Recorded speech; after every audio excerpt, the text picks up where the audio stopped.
छठ माई के बहुत प्यारा बहुत अच्छा गीत लेके आए हैं। आप लोग के अच्छा लगेगा तो लाइक करिए, कमेंट करके बताइए कैसा लगा। केलावा जे फरेला घेवद से वह पर सुगा मेरा वह पर सुगा मेरा सुगावा के मरब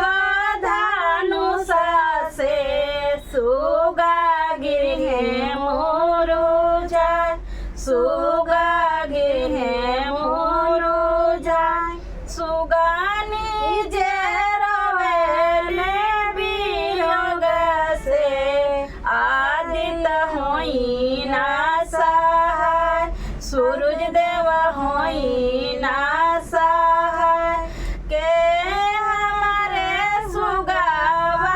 के मरले सुगा डाल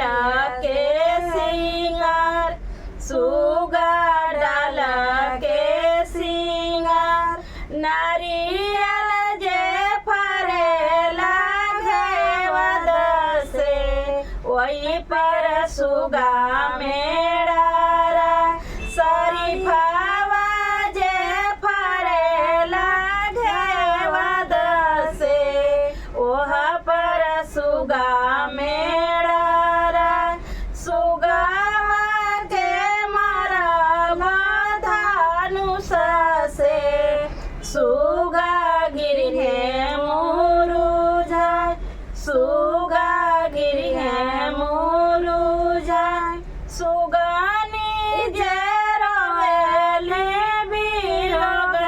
से सूरज देव होई ना सहाय छठी मैया होई ना सहाय के हमारे सुगावा के मरले सुगा डाल के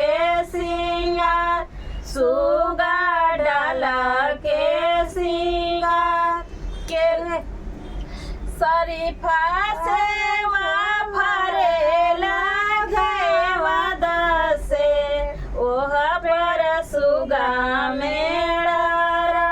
पेरू जे फरेला घेवद से ओह पर सुगा मेरा सुगावा के मरब धनुष से सुगा गिरहे मुरुझा सुगा गिरहे मुरुझा सुगानी जे रोवेला वियोग से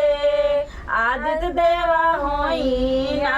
सहाय सूरज देव होई ना सहाय छठी मैया होई